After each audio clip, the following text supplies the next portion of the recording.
Hey everyone! Alright! Deck created. It took a while. Hopefully though I got everything covered adequately enough.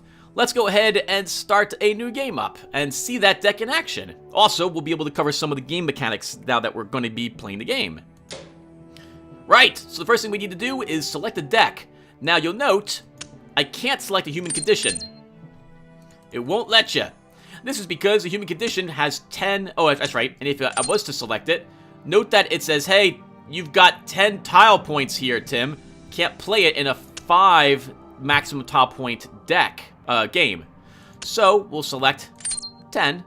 And now I can select my human condition deck. Okay. Next up, we have to choose a map size.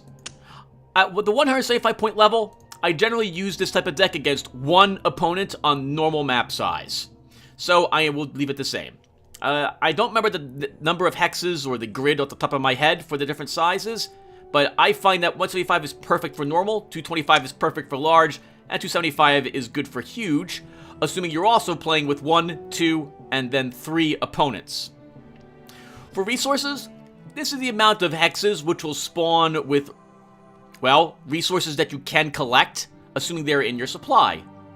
Specials are the amount of other locations you can encounter. These will be abandoned military installations, groups of survivors who have their own forts, and or other unique locations you can come across. I generally leave both of these as uncommon. By all means, you can set them to whatever you like, assuming you pick up or are playing the game. Common, you'll be able to get your cards out and wield your armies a lot earlier than uncommon. Rare, you will definitely fight over the few resources which are available, and none can give you a really long game, but it's going to be... I find that none is dragged out. And with specials, sometimes these locations act as a barracks or supply. Without any, you will have to depend on your barracks and supply military installations you added to your deck. And a few... Let's say that if they get blown up, it could become impossible for you to actually assault the enemy base. But it is an option if you want to play that way, obviously. For opponents, we're going to select one. I don't care who we fight. We're going to go ahead and select random. By the way, you cannot select your own deck. We are playing a human deck, which is why the human empire is not showing up here. Finally, we can enable Cults of the Wastelands. This would add an additional neutral, well, neutral is the wrong term for it, another faction to the deck, which you cannot make a deck for. And they are extremely powerful, and you must deal with them in order to win. Defeating all your normal opponents, I think, might still let you win. It's been many years since I've enabled Cult of the Wastelands. I find that this significantly increases the difficulty, and especially when I'm testing out a deck, I just want to see how well it does against the AI's decks themselves. So we will not enable this for our starting game. Ooh, I need to use the restroom, everyone. Give me a second. Okay, back. Oh, you might be wondering, why can you only select 2 AI to fight here? Well, this is because there's actually not really enough starting positions for there to be a 4th. A normal map size is actually kind of small. We could run into the enemy AI like on turn 4, for example, assuming we get a scout out and looking for them early. So, yeah, they limit you here too, but it's fine. All right, I'm babbling. Let's go ahead and start the game. So, we are fighting the Free Mutants. I can tell that because, well, first off, it says the Free Mutants. And we can see the color of their dice and their unique symbol. So the first thing we have to do is roll dice. We are determining which one of us will go first. Whoever has the most successes is the winner. All challenges, attack rolls, attempts to make technology or genetic card rolls, attempt to make tactic cards, etc., will roll dice. I'm fairly certain that a success is the equivalent of a 5 or 6. I think you've only got a 33% chance that one of these dice is a success, as opposed to a 50. I'm saying this because I have played this game for hundreds of hours, and I refuse to believe it's a 50% chance. It's either that, or the game has some sort of balancer in effect, which makes me miss all the time. Right, well, or fail, I suppose. Anyway, let's go ahead and roll dice. The AI has gone first. Alright, so the AI will place its first tile down, and then we place ours, and then we keep alternating until we're done. So the AI is laying a tile down. Now it's our turn. Note that the AI is also waiting for turn. This means that the AI's tile choices consists of at least 2 tiles. The AI has also decided, or the game has decided, that we will spawn down in this area. The green is where we're allowed to place our starting hex. If we had multiple hexes, we could place one down, and then it depending on where we placed it, it would free up other spaces. Let's actually do so here to give you an example. So we'll place Vault 13 here. And now we have to say, I think we're done. Oh, up here, we say set tile. Wow, it's been a long time. You can't unset the tile? Like, once you put it on the ground, it's there. If you don't like where you place it, you'll just have to do this, go quit, cancel game, come back to the game, and place your tiles again. You'll note that because we placed Vault 13 here, we have some more green revealed, these 3. This is because we extended our initial hex placement area. And we could place another tile here if we had one, and it would unlock these tiles for additional placement. And this way you can push your, maybe where you want to start, out further afield. It'll make sense when we actually make another deck later and have multiple tiles. Just know that additional tiles to your deck gives you more options for where you might be starting. Now, we don't see anything else around us until we actually start the game, so we're done. This also hints to the AI that we also only have 1 tile in our deck. And now, we must deploy the stronghold that we selected for our deck onto a tile that we have placed on the map. Nothing stops here from placing it on an empty desert, in which case you might as well just quit the game then, because you've lost. You definitely want to place or in this case, we will place our stronghold, the Imperial Palace, directly onto Vault 13. The only tile that we've got. There we go. And we'll start the game.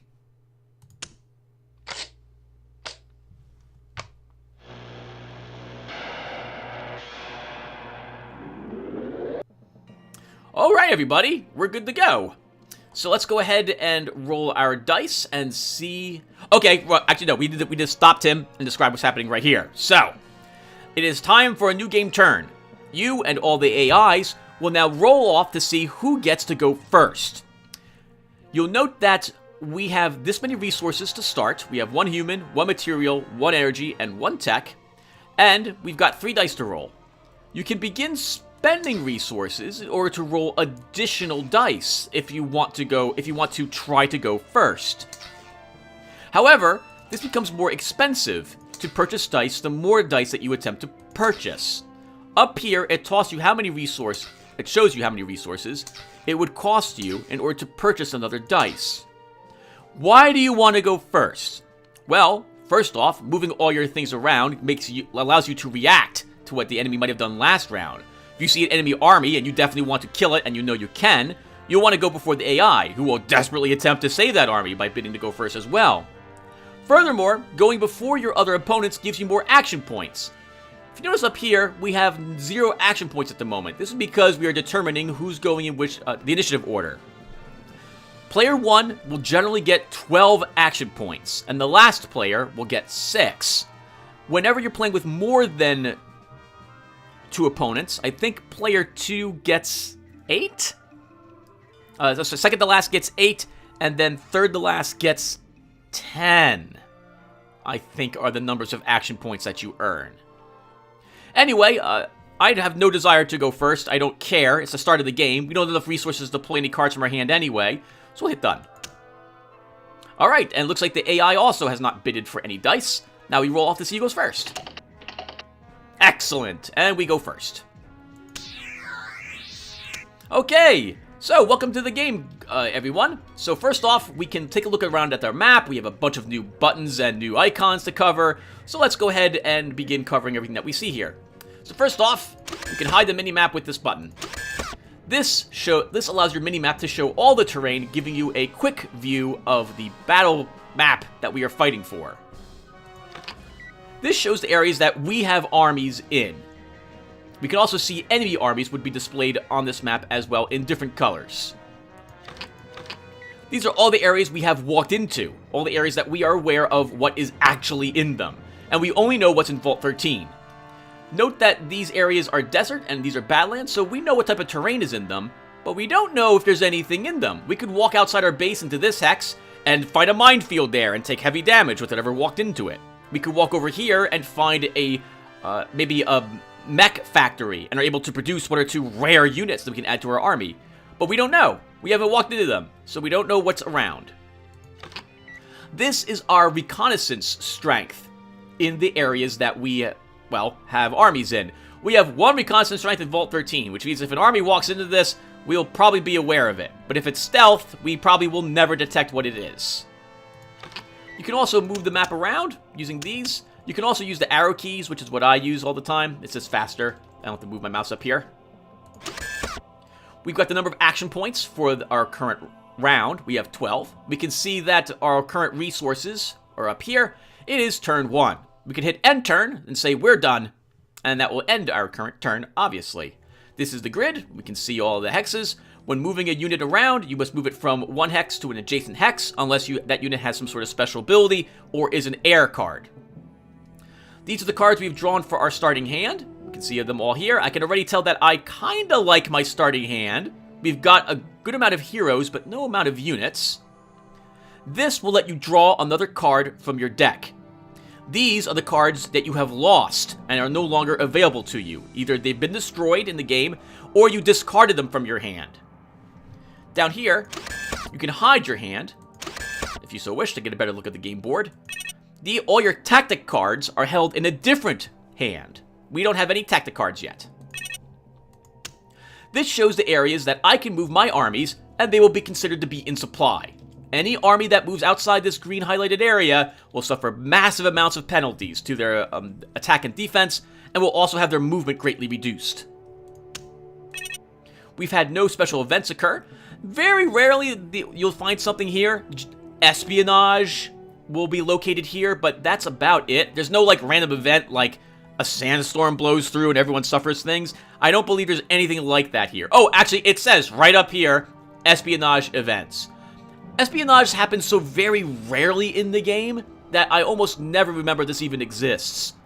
The AI tends to want to kill you rather than weaken you, or doesn't really care about passives, about passively seeing what you're doing. It actually just the AI in this game is phenomenal, by the way. So it tends not to really care very much about this.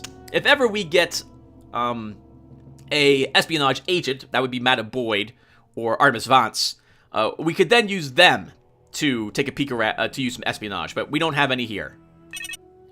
This is showing us and the Free Mutants. All the information we currently know about our armies will be located here.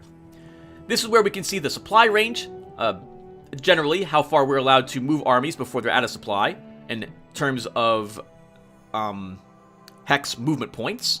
We can see how many cards we're allowed to have in our hand total. What our command rate, this is how many units we can have in the army without requiring a hero to increase it. How many action points it costs to create a new army. We'll be doing that very soon.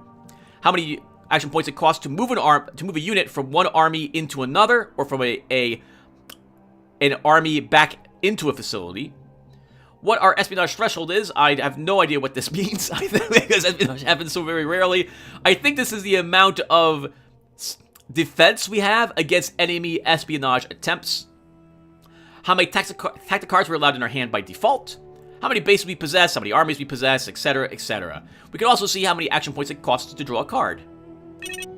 We can also see what the Free Mutants have. And here, you'll note that the Free Mutants can have a supply range of 5. This is the unique passive that the Free Mutants have. Note that their base command rate is 2, though, compared to the humans' base command rate of 3. So this must be the human special ability. They can actually have one more unit in their armies without requiring a hero. And finally, pop up the main menu here if you want as well. Probably should save the game. Oh man, this is the last time I actually had an autosave. Almost a year and a half ago. Let's see. This will be 2018. LP save.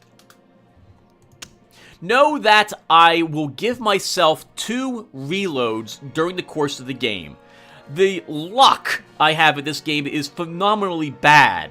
And although I will not probably take advantage of what I'm giving myself in the first portions of the first videos of this playlist, like just to say like probably the first 20 or so, later on it's going to start to get on me, the fact that I get so unlucky, and I will totally allow myself to reload to redo a battle if it comes down to it, but not for the start. You can play this, by the way, in Iron Man mode. I didn't cover all the options from the main menu. However, I don't like Iron Man mode in any game. If the game crashes or there's issues or anything of the sort, I want to be able to reload my game and continue. I will generally try not to abuse any reloading. In fact, again, I'll give myself 2 reloads throughout the game. But otherwise, you should see me play the game as if it was a roguelike for the vast majority of the game. Oh, and finally, this number. This is a number of cards we have in our hand currently. 7. We're allowed to draw 1 more card. Okay, well, with all that covered, let's go into our vault. Clicking on a facility will bring you to that facility. If there's an army tag here, too, this is the troops we have in that facility guarding it. We can click on that as well. We have no garrison whatsoever, so there is no army here guarding our current base. Here's our base itself. You'll note that this is not available, and these are open. These are slots where we could deploy our intelligence center to the base. We could take it and drag it over the base and drop it. That would then deploy the intelligence center into one of these 2 facility slots here.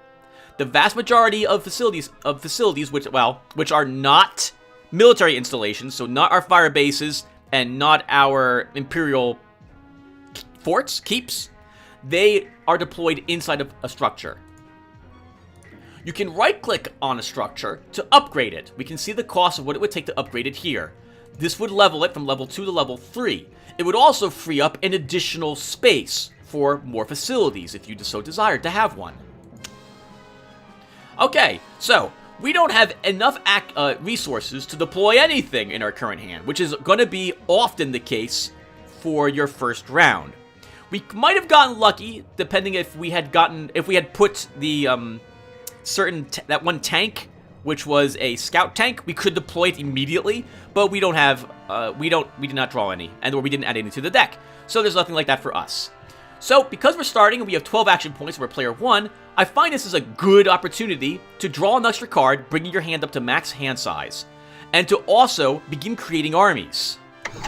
You see, when you deploy a unit or hero into a garrison or your base, actually, I think into the garrison, is that right? You'll deploy them into the base and you can assign them to the garrison, I think is the way that works. It's been a year and a half. Anyway, I'm babbling again. They can only be in the garrison. You can't move them out. You can't, it's not like StarCraft where you select units and move them out. You actually have to have a designator. You have to say, this is Army Alpha Squadron, for example. And you have to create that army tag first, and then assign units to it, and then it moves around. So, for example, let's go ahead and create an army. And why not? We'll pick Alpha Squadron. Been a long time since I played Beyond Good and Evil. Alpha Squadron. Done. You'll note that there is nothing in this army. It has no units, just like Garrison, but it's ready for units to be accepted into it. Next, let's create another army. And we'll call this one Valentine Kusanagi. When I have agents, I will often just make an army particularly for them, because just like your other armies or generals, agents must be in an army to move them around on the game board. And because generally scouts like being alone, oops, no, I don't want to discard her, you'll find that you make a single army, put a single scout in it, and move that scout around, agent. That agent around to do what the agents do. And because I see I have Valentine Kusanagi in my hand, I do intend to deploy her, so we'll just keep her here at the moment. We have enough action points left, we should probably create another army, so let's do so. I think we'll call this the 166th Armored Corps. Did I spell that right? Cassandra will tell me if I did not. Let's go ahead and just do this. Oh, you can rename armies, I think. I forget the... Is it Shift or F? There is a way to rename your armies, but I don't remember the hotkey off the top of my head. And I don't see options here to do so. I think Michael Janis had told me ages ago, or Imperialis 11 had told me, like, you can totally rename your armies if you get the name of them wrong. But I can't remember the hotkey to do so. Right, so anyway, so we've got 3 empty armies plus a garrison. You can see how this number increased? There's 4 armies located here. Now, if an enemy brought an army into this base, and we had nothing in these armies, as you see here, these armies would be immediately wiped out. You would have lost those action points creating them because, well, there's nothing in them to defend them. They're just names at the moment, and that would have been it. However, if an enemy walked into this hex anyway, we would lose the game. We have nothing to defend Vault 13. It is empty. They would immediately win. Game over for us. Alright, we have 3 action points left. Let's draw a card. An Imperial Keep. Okay. So, I'm going to say my starting hand is good in so much that we have lots of heroes, but bad because we don't have a lot of units. We've only got the weapons platoon at the moment. I'd rather not toss out the Imperial Keep either. Let's look at supply a little bit more and talk about it a tiny bit more as well. You'll note that, again, we have supply range up to this hex. That's 4 away, right? 1, 2, 3, 4. And our supply range we saw is 4. However, we don't have range to this hex. Nor do we have range to this one. Or this one. This is because these require more movement points. Remember back in tile and when we were selecting tiles? These are 3-point tiles. And we've only got 4, 1, 2, 3 range here. We don't have 4 to reach in here. We would need 6 to actually be able to have supply to this city. Now, let's look at the game board really quick before I hit end turn as well. There's a bunch of other things we should cover. So, next, I like looking around to see where we have any choke points. And it looks like we have a small choke point coming down through here. These are badlands, so they're going to slow the Fleet Mutants down a tiny bit. This is a blasted land, and these are cities. So the enemy would probably generally come down through one of these areas to reach me quickly. Cities are also good locations to expect there to be resources located in them. Maybe there's humans still hanging out around in here, or there's energy resources or materials or something of the sort. So I'm very interested in these. Next, the mutants probably are one of either these hexes or maybe this hex here. Just like you, they have their own starting tiles, and I'm nervous that they'll be down this area because we'll encounter them right away. They could be this tile too. They might have an empty tile somewhere, but I'm not sure. Oh, right! I already see another tile I'm interested in. See this tile here? It looks very different compared to the other tiles that we see lying around it. Notice that most of the other tiles are like barren wastelands. We have some ash plains here. This is just a normal hex, normal tile, although this is only one of these in the game. I've seen this type of tile before. But this one's unique. So there's something special here. Unfortunately, it's also far away from us, and we won't be reaching it. Everything else here looks like something that would normally be in the game. So, look, what I'm getting at here is look around at your starting game board to see maybe where you're interested in going. I am definitely interested in going to these 2 cities and seeing what is inside of them. Okay, so with all that said, let's go ahead now and end our turn. AI takes their turn, and now we get to do what's next. You'll note that now we have 2 of each resource. This is because of our starting stronghold collected 1 of each resource from our starting area. Let's go ahead and hit done, because I still don't care about going first. Which is a good thing, because we're going second. Okay, now, you'll note again that we got, or collected, 1 of each resource from this tile. But the tile is actually producing 2 materials and 2 energy. Why aren't we getting that? Well, the Imperial Palace can only collect 1 of each. It can't collect 2. It just doesn't have the capability to do so. We will need to begin producing resource collectors to get these resources that we're currently not collecting. Unfortunately, fortunately, you need a hero or an engineer, I think, to do it. Alright, so to start, because it's very important, as it is in all real-time strategy games, to get your resource economy up and going, we want to deploy a hero of some sort into Vault 13. Since we have Valentine Kusanagi, I'm going to deploy her to start. Kusanagi is an agent, and I believe all agents can operate outside of supply. Actually, I think all heroes can operate outside of supply by themselves without suffering any penalties to their stats. They're not fighters anyway. So, what I'm getting at is that, well, I'm sorry, I'm jumping over the place here. Kusanagi, though, has stealth. And at the beginning of the game, I like having a stealth unit walk around in order to investigate places that I normally wouldn't otherwise walk into.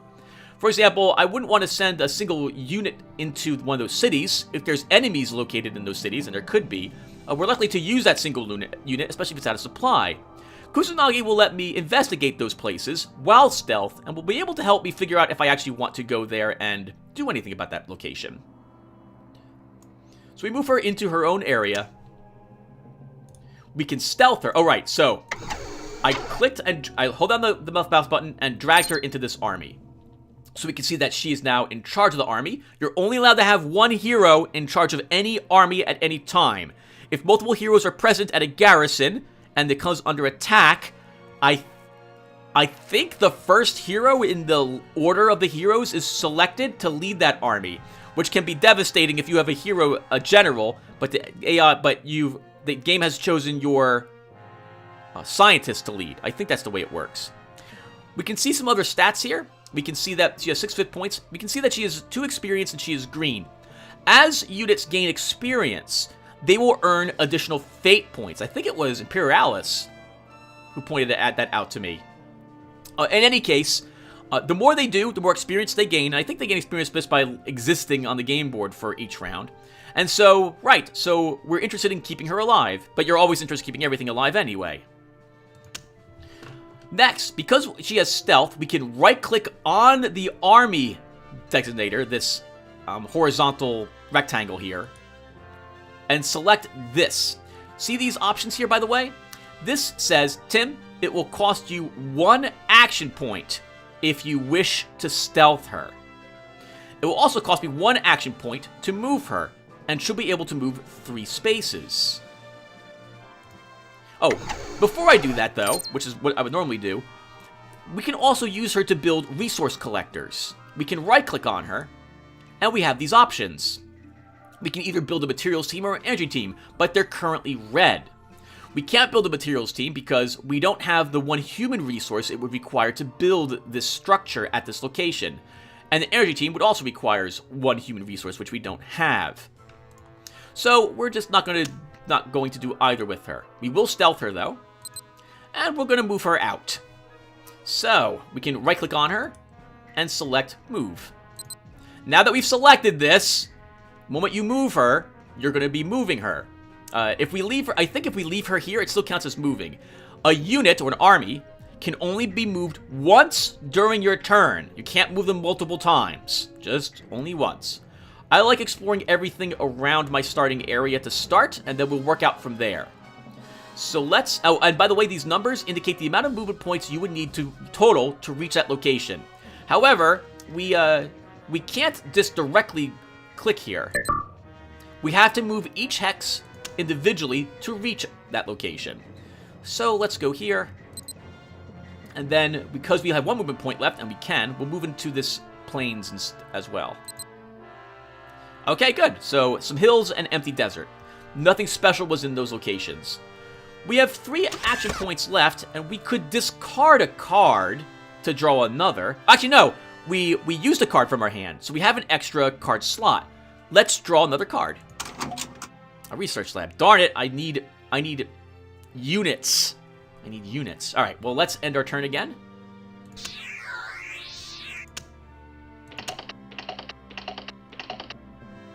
And the AI is going first again. So I can already tell that I don't like the tiles that I've added to this deck. I want human resources quickly. And we're only generating 1 from Vault 13. This is, or collecting 1 from Vault 13. So I'm tempted to drop Vault 13 for a different starting tile and add a secondary human resource tile to this so I can be deploying people quickly. Of course, I still would have to have a resource collector for the humans, but once that got constructed, I wouldn't have any more problems. Alright, anyway, so let's keep moving. So Kusanagi will move here and here. Petrified forest and desert, still nothing else. Okay, next. I think we're gonna end up dropping a card. Now, I know lots of viewers of mine hate it when I discard cards. I guess we can wait one more round because we will be deploying a hero next round, which will get it out of our hand and into the game. But normally at this point, I'd be discarding something in order to draw another card, and desperately in an attempt to get more units into my hand. But we'll be okay, I guess, with currently. Oh, and by the way, I plan to play maybe 20 to 30 turns per video, and that will probably do it for that. The turns to get longer and longer as the game goes on, as more and more battles occur. A single battle, especially late game battles, could take up to 10 minutes to do one of them. Well, let's go ahead and make another army. We have leftover action points, and there's no reason not to spend them. So, why don't, let's think here. Let's build the 45th, actually 32nd Infantry Division. And 2 action points is not enough to do anything, so we'll just end our turn. I still care about going first. Resources are more important to me. Nice, we won anyway. Okay, we got enough we could deploy the weapons platoon, but then I have to wait 2 more turns to build more resource collectors. It's tempting, though, to get some defense in my starting area immediately, but I'll risk it. And instead we'll deploy Vincent Mudd. Vincent, now that he's in my HQ, increases my supply range as well by 2 points, which effectively gives me 6 supply now. See? 6 supply range. Oh, and additional cards in my hand. Holy crap, Tim! It's a good thing you didn't just discard him. I forgot how powerful he is. Yeah, he's a great person to get in your hand at the start. Chief of Staff 2, Logistics Genius 2. Now, I actually do have supply to the cities, so if I find something interesting in them, we can go ahead and actually begin building resource collectors there. Right, we could also deploy the Intelligence Center. You know what? Let's do it. So, this will get us out of my hand, and this will give us 2 additional action points each turn. Yeah, let's deploy the Intelligence Center. Done. You can see that it added it to our number of facilities, extra facility slots allowed in our current facility, our stronghold. We're allowed only 1 more, and we do have that 1 research lab, so we can deploy that sometime in the future. And I'll show you as well. Left click on my facility. You can right click on this, and we can upgrade it as well. Upgrading intelligence centers will generally upgrade them to either give you more action points, give you counter intel, give it more hit points, and or give it sniffer. I need to explain sniffer really quick.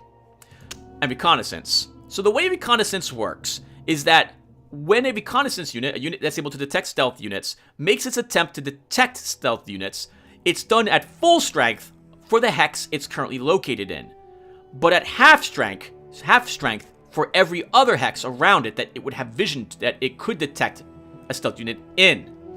A sniffer provides only detection in its current hex, and it's at full strength. Alright, so let's go ahead and move Kusanagi. Oh, by the way, you can see that you can de-stealth her. She can't build a resource collector if she's stealthed, which is why you might not want to, which is why you would want to de-stealth her. Still nothing. Okay. Next turn, we'll move her into the city and see if there's any resources there. We have some resources left over. Let's draw some cards.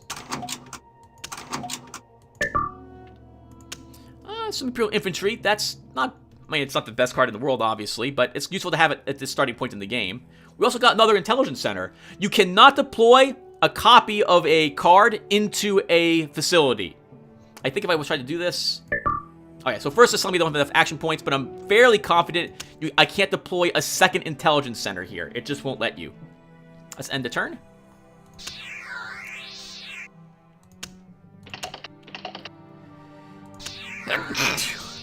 Now, note we're getting 14 action points now.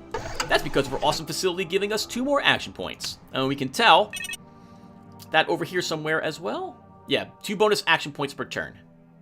We can also see how much resources we're collecting each turn as well. I don't know if I pointed out earlier. Okay, well, we have some resources. Let's go ahead and build a... Let's build a materials team. Done. Now, what did that do? If we look at our facility, that created this card in it. And we can see that this is resource collector, 1 materials. So now, each turn, we will finally collect the 2 materials that that tile generates. We have to wait 1 more turn to get more energy. It's because we have to build an energy collector. Let's use Kusanagi and move her into this city. Ooh, hello! 2 tech, 2 energy, and 2 materials. But there's cannibals here. So we can't actually build a resource collector. The cannibals we're not allowed to build collectors in a place which has things in it. You have to eliminate the enemies first. Alright, so that's kind of a shame. I was hoping for human resources. We'll have to come up here and check this, this city to see if there's any human resources up there. Okay, well, let's go ahead and draw another card. Another aircraft.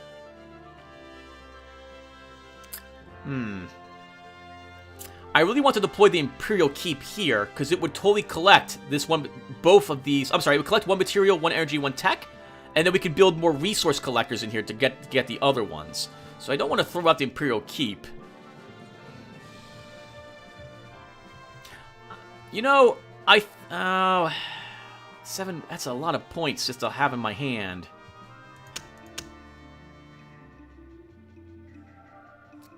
Why don't we just end the turn? If I sound upset, it's because I really want... I need more human resources. I'm getting very nervous. The 3 mutants could be on our base at any moment. Uh-oh. So the AI wants to go first. It bid some resources to attempt to do so. It might have detected us somewhere. Okay, nothing happened. Let's go ahead and move Valentine Kusanagi some more. You discover a squatter's camp. You may choose to de-stealth and claim it, remain and observe it, or continue on your way. We will claim it. We've gathered 4 human resources. Wonderful. So, in addition to resource collection, tiles which produce resources, some tiles have them in that and can be collected only once. We could leave it there. So, okay, and what happened here? We moved Kusanagi once. She encountered this. If we said observe, then she would stop here, and that would be the end of her turn. We could either ignore it and keep moving, in which case we are allowed to keep, obviously, moving her, or we could de-stealth and claim those resources. So, Kusanagi did so, and will now stealth back again. If there was an enemy here with reconnaissance, they would have seen her, probably, de-stealth to claim that, and they might still recognize that she is still there, even though we stealthed her again. But this does give me the human resources I was hoping for, so we can actually begin deploying some other cards from our hand. So let's drop the weapons platoon into Vault 13 to finally give it some defense. And I think we will deploy... Oh, I need more materials. We're not going to earn that with Imperial Infantry. Let's go in here and have Vincent go ahead... Oh, nope, you need more materials, Tim, so you're not building anything else this turn. Alright, so we could deploy another hero. We'll want another hero. Let's deploy another hero. Let's deploy Honoro Harris. Actually, no. It should be Vladimir Kost, I think. Nah, we'll deploy Honoro Harris. Honoro Harris will actually go into Alpha Squadron. And we will give him the weapons platoon. Now, you'll note that it's not costing me any action points to move units into Alpha Squadron. However, if I wanted to move them out of Alpha Squadron back to the garrison, it would cost me points to do so. Going from a garrison to an army is free.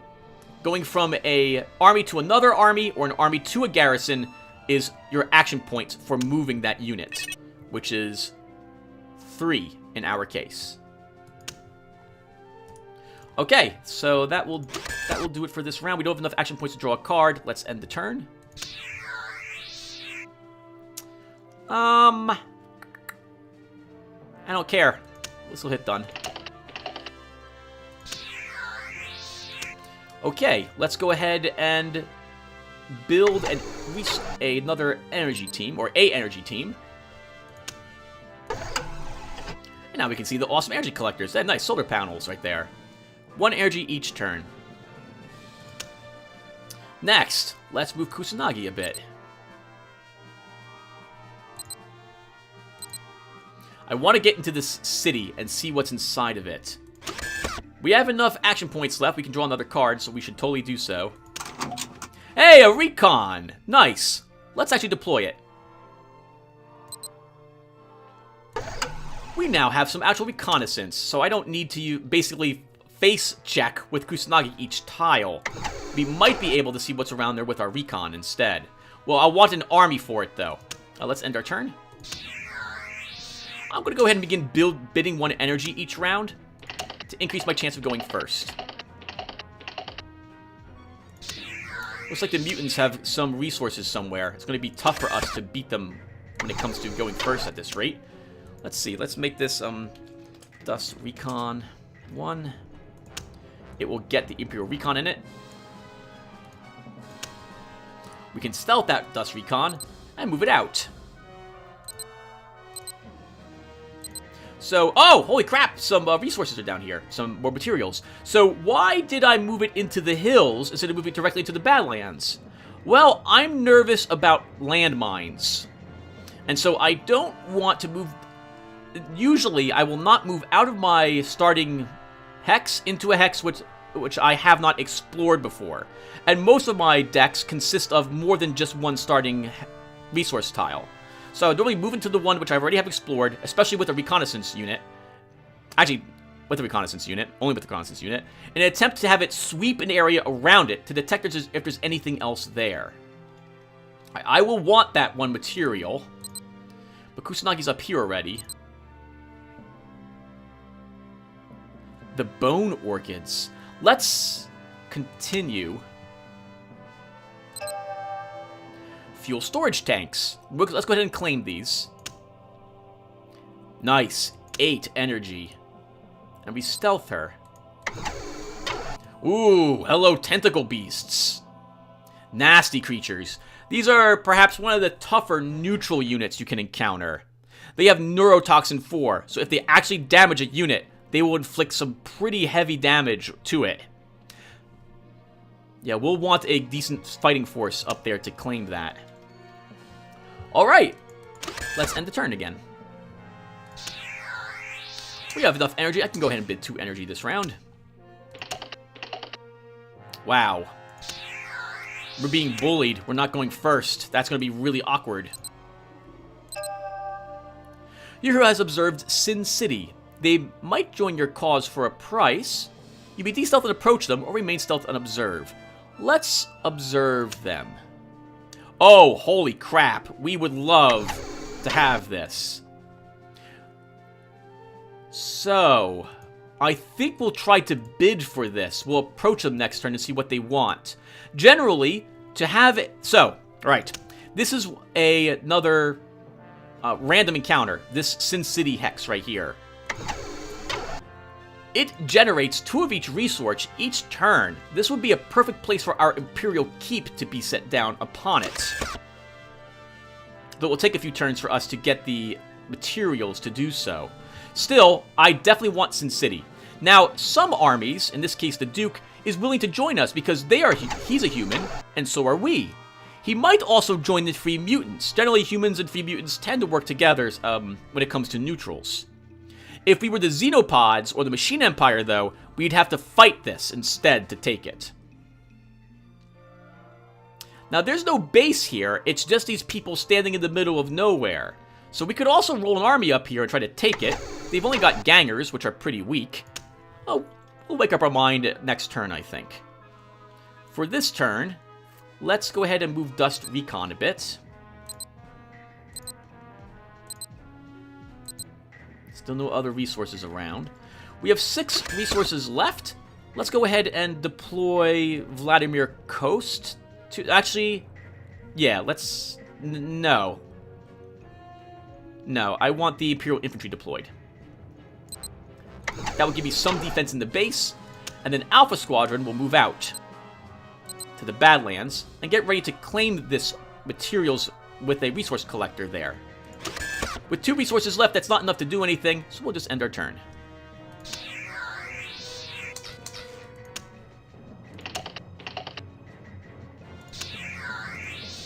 Okay, we're going first. Let's think, what do we want to do? I think we should probably approach them and see if we can get Sin City on our side. Actually, does that make sense? So, the issue here is I don't have any real cards in my hand to defend it at the moment. And I don't have enough to actually deploy the Imperial Keep. So if I was to actually claim this, I'm basically just getting this unit. Although, the good news is that if we get the Duke, yeah, we can move the Duke back to our HQ to give us an additional 2 supply range. Actually, I think I am interested in that. Let's move the other units first. So, Dust Recon will move. Oh, hello! We've detected the Free Mutants. They are here. Abandoned warehouses. We will totally claim it.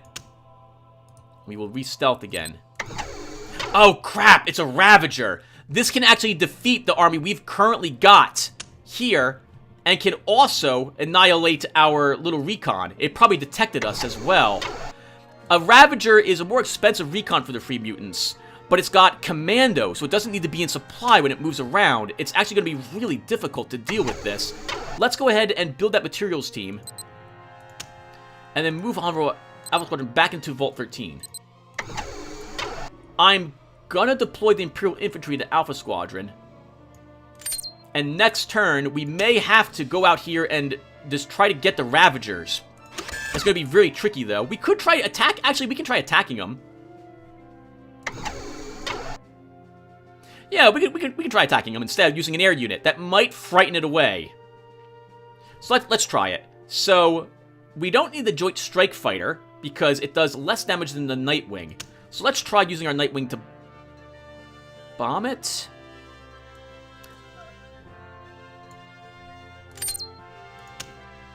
That would cost us some action points. 3 action points and 2 energy. Alright, everyone, let's see if we can actually do some damage to this guy. This also will let me explain Fate if I absolutely have to end up using it. Okay, so we damaged it for 2 points of damage. We are unable to use Fate points because we successfully hit it. If we did not hit the Ravager, we would not have been able to, we would have been able to use Fate points. As much of them as we would have wanted to try to get as many hits as we could have gotten. Part of me is tempted to hit it again in order to try to kill it. But we'll have to get lucky to get that kill. But we can make one more attack on it. That's what we have the action points to do. So why don't we do so? I really want this thing destroyed. That's bad. This is what normally happens to me. 1 more point of damage. So you can see that I could spend Fate points because we only got 2 successes. So we heard it. But he's going to get away. And that will do it for us. Let's end the turn. I will bid only 1 tech to go first. Hey! Okay. Let's see if the Free Mutants are still around over there. Oh, crap! They are. Let's keep going. Alright, so he didn't move his army out. He is still, in fact, located there. That is good to know. He also didn't detect me, or he could have fought me immediately. He might have detected me and decided to let me go as well. With a 5 attack strength and 4 defense, he will easily annihilate my Imperial Recon. So, we, however, have Alpha Squadron can't reach him. Alpha Squadron can't reach him. So, I'm thinking we will actually destroy this Ravager now. I think we should probably use our Nightwing to simply kill it. Let's do so. I don't have an early game answer to a Ravager. Oh, come on, game. 1 hit point. It's still alive. We have to do it again. Let's do it again. And we finally destroy it. Excellent. Okay. Let's think. What are we doing now? I think we should decloak Valentine and see what these guys want. Ah, 7 energy. So we can't have them join us at the moment. So we will re-stealth her and leave her there. Maybe next turn we'll do that. We have enough action points to draw some cards. We'll do so. Another research lab. Come on. Another war college. No units. We're not getting any units in our hand. This will be acceptable, though. Let's end our turn. I'll bid 1 materials. And we lost. Okay. We don't have the energy to get that unit up there, so we're not going to go ahead and claim them. That's a shame we had to use so much energy to blow up that Ravager. Let's use the Dust Recon a little bit more and keep them out and about, looking around for other things we might be interested in. Since the Ravager Rebel was over here, the Free Mutants are probably out in this direction somewhere. Okay, we didn't see them out here. Hopefully that will be the only recon that will come our way anytime soon. We should probably get one of these other cards out of our hand. We don't have... Well, we do have Vladimir Coast. Do I want to get a War College out? Yeah, let's play War College. Done.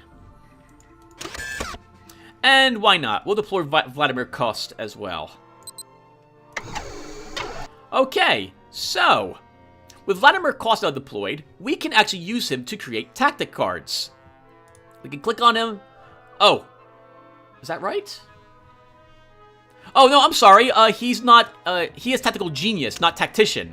So, okay. He cannot make tactic cards. We need a Tactician instead. However, he is a general. And all generals can make advanced training cards. These cards only cost action points for you to make. Oh, yeah, and so all card creation that you do in the game is done through, this type of screen. Tactic cards will look somewhat similar in that there'll be different cards here. Same thing with technologies. So in our case, well, these are the infantry upgrades you can create with any type of general. All of the armies in the game, all the factions, can make the same exact cards when it comes to heroes and their advanced training. There's actually 2 batches of them. I never even realized there was a second batch of them until I think it was Michael Jansen pointed out like 3 years ago. Like, Tim, there's totally other options here. So you can see that we need to have, if I wanted to make this card, which would give me 3 more hit points, 2 hit points and 3 resist to the card this gets added to, it would be, let's think here, what's the difficulty? Does it tell me? Base skill die 4, facility 1, 5. It should tell me the difficulty. Oh, it does right here. Alright, so to make this card, I have to succeed at a 2 die, I have to beat 2 defense dice. All the die challenges here, this is the amount of preset, automatically successful defense dice this skill has. I need to roll higher than that with my total dice here to win. So, I'm a big fan of the toughness training and the defense training, especially for my starting armies, especially the weapons platoon, who is really, really fragile. So we're going to go ahead and make some hit points. Let's create advanced training. We'll select the toughness training, and I'll select it by doing this. And you can see right here, we've got to beat 2 defense. It automatically rolled this. We roll our dice, and we did it. Nice. Oh, I'm sorry. We tied. I forgot. Tactic card, technology, genetics, and advanced training only requires you tying. We can spend the fate points anyway. It doesn't really matter, though. Nice. 5 successes. Let's go ahead and accept. This will add this card to our normal hand. It will cost us 1 action point to use that card.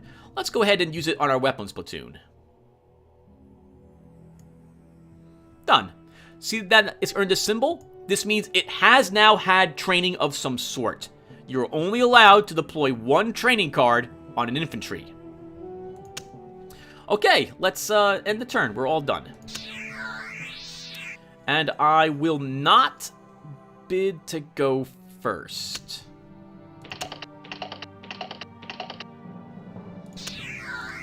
Nice. Going first anyway. Okay. So, what else is there? Oh! Our tactic cards has actually increased by 1 point. We were originally allowed to hold only 4. Now it's 5. You are allowed to hold a number of tactic cards equal to your base number plus 1 for every war college, or what's it called? Where's our facilities? For every academy that is in play. So if you take over enemy academies, you can hold additional tactic cards in your hand. Of course, we don't have tactic cards yet. We can't actually create them with the heroes we have, but it's an option. Alright, I want Sin City. So, you're going to... Or rather, I want the person who's in Sin City. Let's de-stealth Kusanagi. Accept their offer. Re-stealth Kusanagi.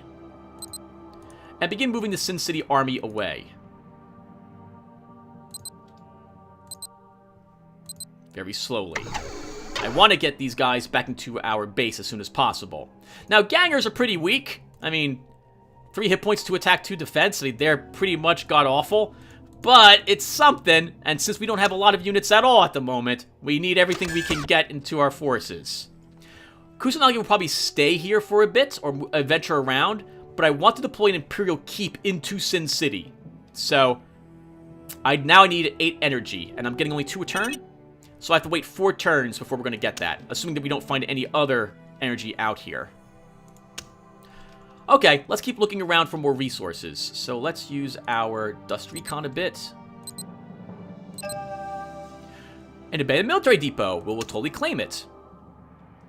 After scavenging around the depot, you discovered not everything of value has been stripped from the facility. We didn't get any resources, but this means we picked up some sort of weapon or technology instead. A Super Strela, anti-air. This is garbage in this instance. Let's accept it anyway. You don't want the AI to get it.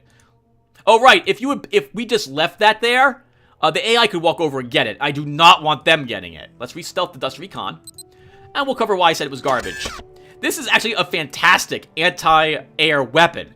You would attach this to a unit, and he'd have it forever, until that unit is destroyed. However, the free mutants do not possess any aircraft. And to my knowledge, I don't think you can get any aircraft through a neutral encounter. So this is particularly useless to us. I suppose we can still attach it to something anyway. So we'll go ahead and do that. Let's attach it to our Imperial Infantry. Oh, right, to show you how that works.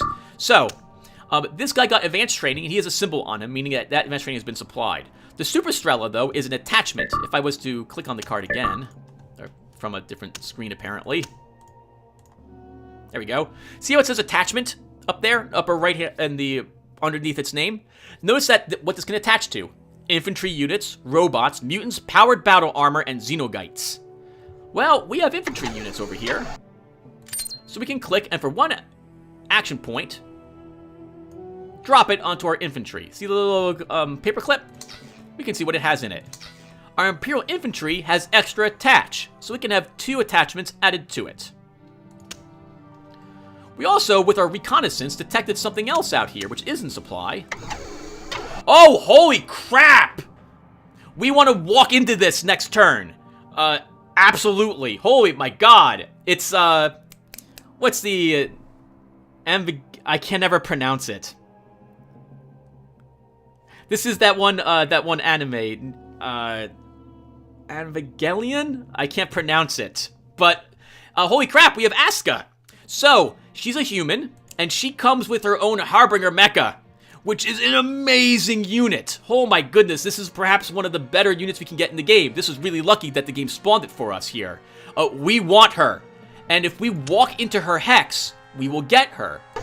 We'll also get the Mecha Design Lab as well, which is amazing. This generates 1 energy and 1 technology each turn, and we'll automatically add it to our stockpiles. Also, we can, I think, produce another one of the units that she currently has, another one of these mechas, by spending some resources or action points here. We want this next turn. We need it next turn. I'm going to bid to make sure we take it next turn. I want to go first before the free mutants take it. Now, note that this is not a barracks or a supply, though. So this will not extend our research, our supply range by taking this location. And we can't deploy units directly to it. But we're definitely going to take it at least in order to stop and try to get all the Harbinger mechas out of it and into our armies as fast as possible. And I think that's... Oh, we can move Kusanagi, and I think we will do so.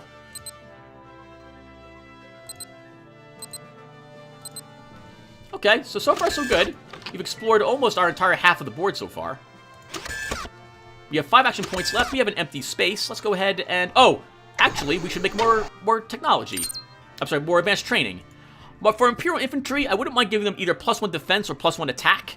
So let's have Honro Harris give this a try. And I think he'll try the defense. Let's try defensive training. Oops, that was the wrong thing to click. Oh, we could try deep strike training. But that's a 5-die challenge, and it costs 5 action points. No. So this gives us +1 attack on that unit, and breakthrough, which is fantastic. But I'd have to get really lucky to take it. NBC training is also really nice. Yeah, these later ones are really, really decent. But unfortunately, I'm going to stick with a low one instead. So let's take defensive training. Success! We'll take this, accept it. And we will not deploy it this turn. We will instead just draw a card. Another recon. Okay. Still not a lot of forces in our army. Let's end the turn. Must not have shuffled it very well. I'll deploy 2. And 2 more. I really want to go... Oh, so does the mutants. They're going first. Darn it. I bet they didn't take it. Okay, so... Let's go ahead and move into Aska's Hex. Your army has encountered Aska's Aces. They appear to be friendly and might join your cause. You may de-stealth and approach them, fight, or continue your movement. We will approach. And they have just immediately joined us. That is amazing. Now, if I click on the Mecha Design Lab, and I right-click on it, we can deploy another Harbinger for 3 action points only. That is amazing. We just have to turn it on, basically. And I want it. But it will get added to our hand. So I need to clear out some cards from our hand first. Let's go ahead and use the defensive training onto Imperial Infantry.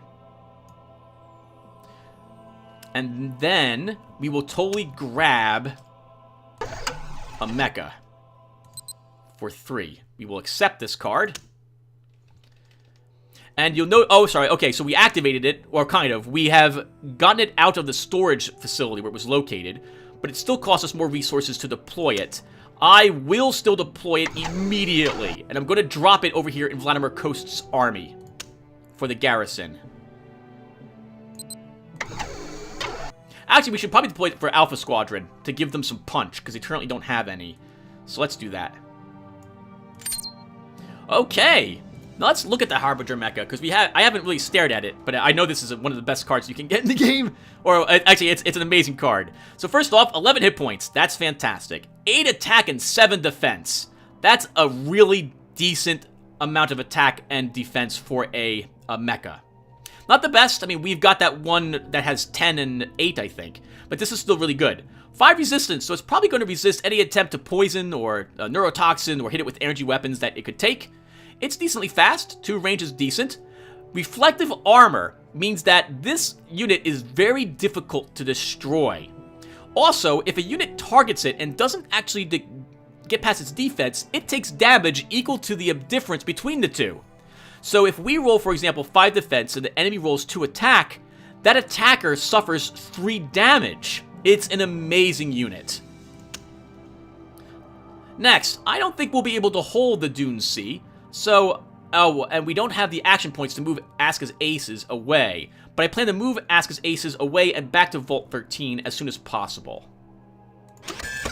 Alright, well, that's it for our turn. Let's just end the turn. And we'll spend a human and a material.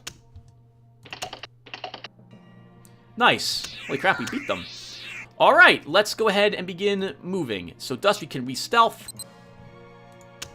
And we'll continue to use Dust to check out what might be around here.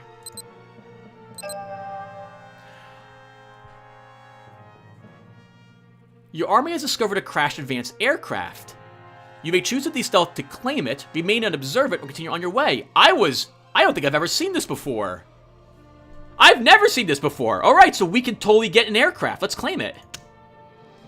Oh, it's just resources. After inspecting the Hulk, you strip it of any useful materials and technology. You also discover a fully functional weapon system.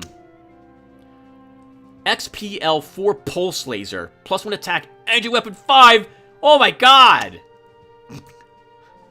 That is amazing! Okay, this is a weapon attachment. We should totally get this onto a robot. Mutant robot powered armor Xenogite. Are you a robot? No, it's mecha. So we can't deploy it there. Oh, but it also can attack the infantry. Okay. So I don't really want to put such a powerful weapon onto my standard infantry. I want that to go onto the Emperor's Own. We'll just hold on to it at the moment. Alright, let's move Aska's aces away from the Dune Sea. It's a shame I'm going to give this up so easily, but I kind of need to. We don't have a better force. Also, Sin City's army needs to move toward Vault 13 and get it in there. Aska's aces, let's move you away.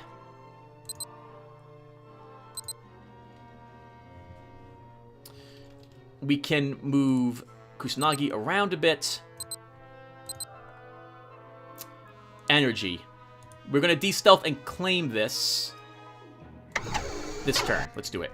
So we can go ahead and de-stealth her. We can then click on her to have her build an energy team. And then we can re-stealth her again. Okay, let's look at our resources so far. 3 materials, 4 energy, and 2 tech. Still only 1 human each round. Getting unlucky there. But we have Sin City. I do want it. It's just taking me a while because we're getting lots of other things which are arguably as important, if not more important, to start. Alright, let's end the turn.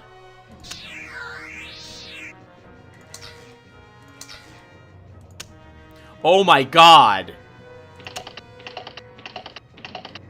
Why are they bidding 10? Why did they do that? Why?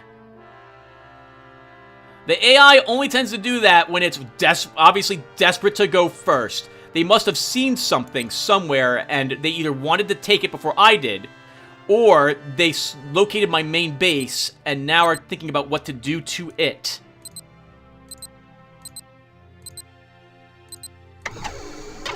We'll just move away now. I'm probably going to need my other recon out here. But Sin City Army is moving back here first. And I think it will stay here. I think my supply range has been increased 2 more. Yep, 2 more spaces now. Okay. Kusanagi, we can move you a bit. An old battlefield. I'm just going to observe this one. I don't have the action points to re-stealth Kusanagi after this turn. Let's end the turn again.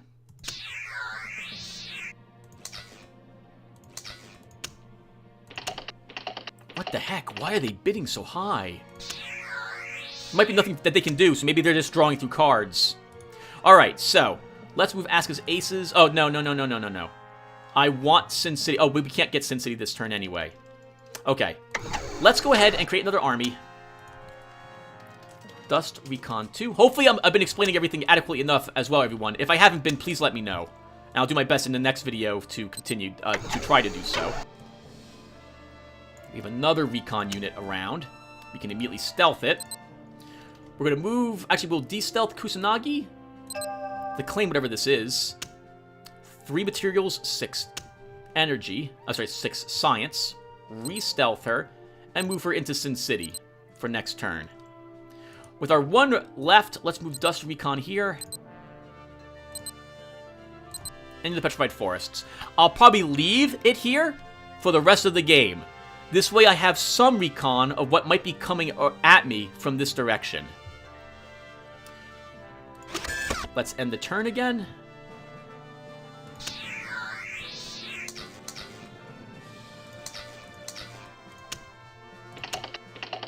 Nice. Oh, wow. They rolled 4. Good for them. Alright, we have enough to get Sin City in play. But if I do that, I don't have any army to deploy in there. So maybe Aska's aces will redirect her and move her up towards Sin City. This is going to be kind of dangerous doing it this turn. Normally I would wait until Aska's actually here. Why don't we use Dust Recon instead and move Dust Recon out?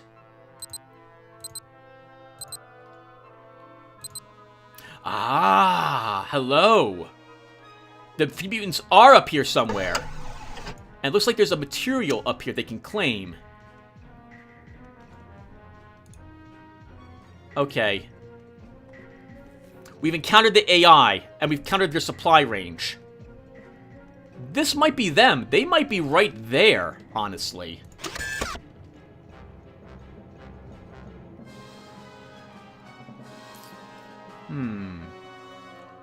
Okay. We're gonna need some cards. Weapons platoon. I want to hold on to that. I don't think we're gonna need both research labs. We're gonna discard one of these and draw another card. A cheetah. Okay. It's not bad.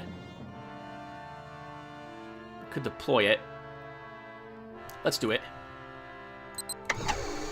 We'll also add it to Honro Aris Alpha Squadron to help out my weapons platoon.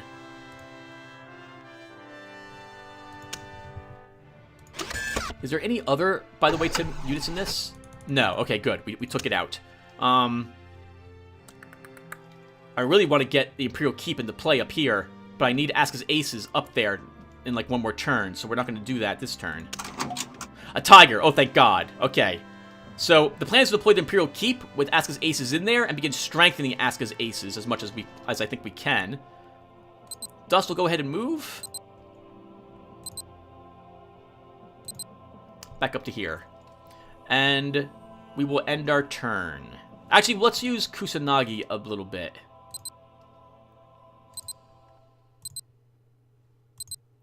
More materials. Okay. Good to know that's there. Let's end our turn.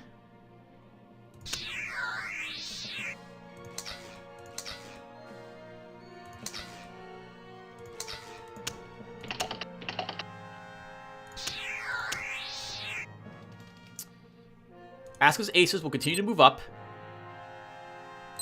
We'll move her here. Next turn, she'll move into Sim City, and then we can deploy the Imperial base there, assuming I'm able to go first again.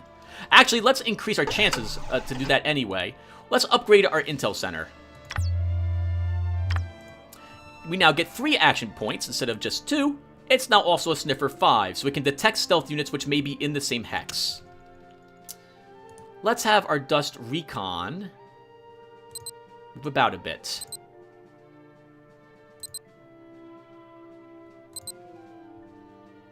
We didn't see anything up there.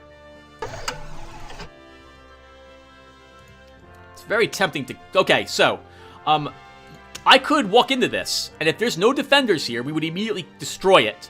But the AI would then know I'm there, and be very interested in how I got there and what's located there.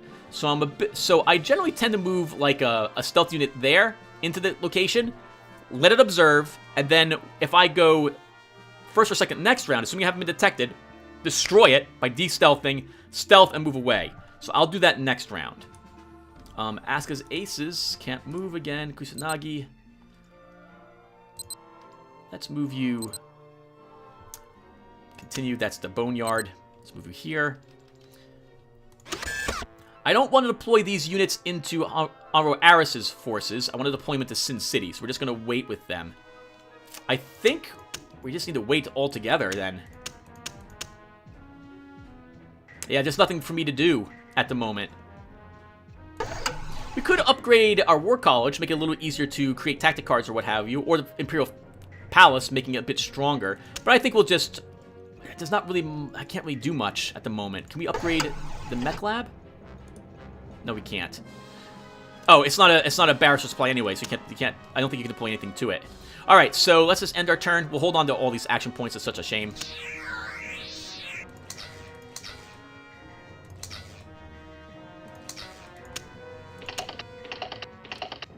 Oh, that's unlucky. Good for them. Outrider. Oh God, it's seen us. It's probably seen Kusanagi. Okay. So, we're going to go ahead and destroy that Outrider using Aska's Aces. Why am I going after it? This is a very weak recon unit. Rapid reaction, strength 8, range 1. For its reconnaissance. It's really good at detecting enemies. And it's very weak. We might get lucky enough to kill it. This'll do. We're ready. We get to go first. Oh, right. Welcome to combat, everybody. So, holy crap. So, we're the attacker, so we get a bonus of 5. Asuka is aggressive, so she gets an extra 4. She has a command rating of 3, fate of 6, and 18 total points for us. The defender has absolutely nothing. We're going first. Alright, so, we can... The way this works is that we right-click on the Harbinger Mecha, or the unit that we want to use, and we say, attack. And then you target what you want it to attack. The Outrider, in this case. Let's see if we can kill it. Holy crap, we did! Well, single shot, destroy the Outrider altogether. Nice work. Okay. Woo! Outrider down. Every time you can destroy an enemy recon, it's so useful to do so. You're stripping the AI's ability to see what you're doing away. Have I mentioned how good the AI is? And of all the games I've played, I swear to you, this AI does not cheat. At all. There is absolutely nothing the AI gets that you yourself do not get.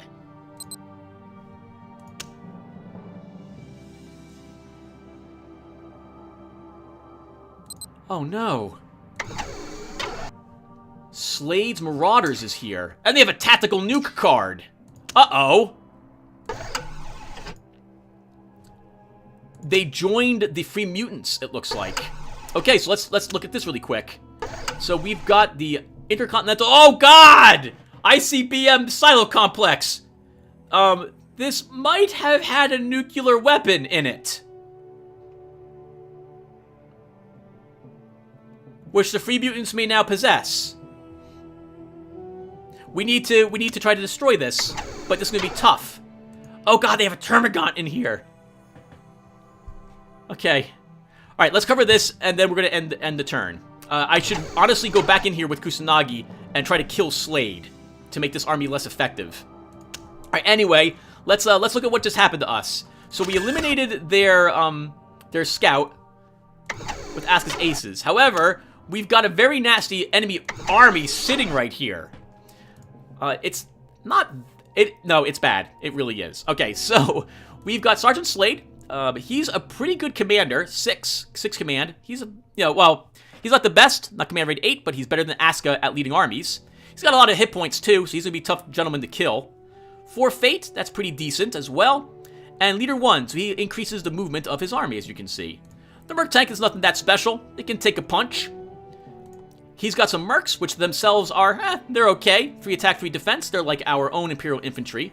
He's got a single mercenary, which has a tactical nuke, though. Which means that he could blow up any... If this card damages a enemy card, or in our case, one of our units, it will annihilate that card altogether, even if it does 1 point of damage. This can, in fact, destroy the Harbinger with a single hit. So we have to be very careful of this guy. He's also got a Termagant. He's got a mutant riding a dinosaur. I think it's a Tyrannosaurus Rex. It's very angry. Every time it kills a unit, it gets +1 to its attack strength. It cannot be shocked, disabled, or disrupted, or confused. In other words, you can't stop it from attacking, and you can't weaken its attack strength whatsoever.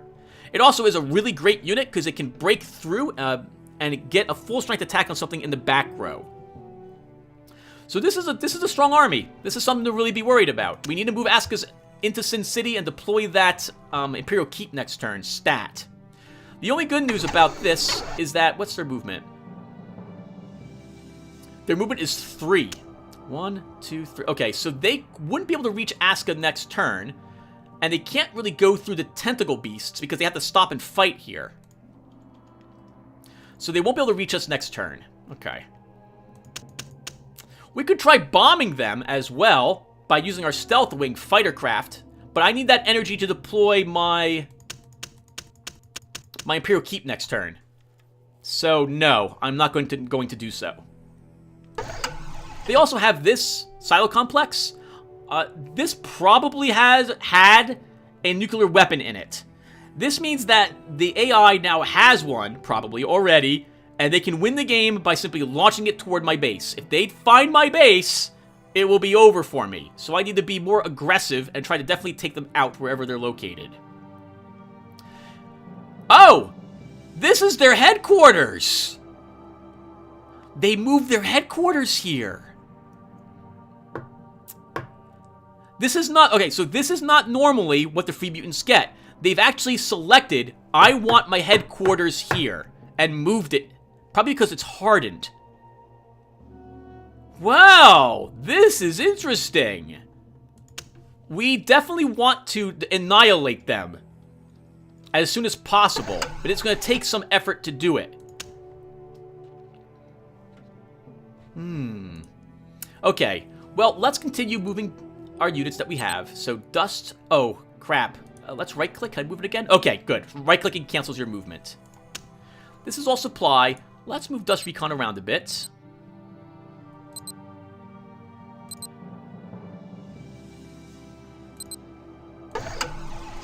Oh, holy crap! Wow! So this is normally... Is this it? No. Okay, so this is their equivalent of an Imperial Keep that they have here. I think?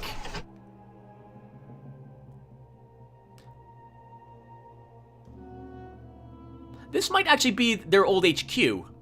I can't tell. I don't remember. Well, in any case, they have another facility here. They have, oh my god, a Mauler, which is an amazingly strong unit. This thing, if it can damage something, will probably kill it. Wow. Okay, so they're right next door to where I want to be.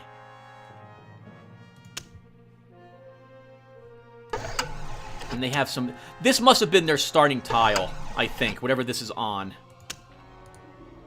Okay. Oh my goodness, they're gonna get really ugly really quick. Alright, everyone, but we're gonna stop here. It's been 20 turns. And let me know what you think I should do, assuming I should do anything. Oh, man. This is hideous, but I need to move into Sin City. I want Sin City, and then we need to take these out.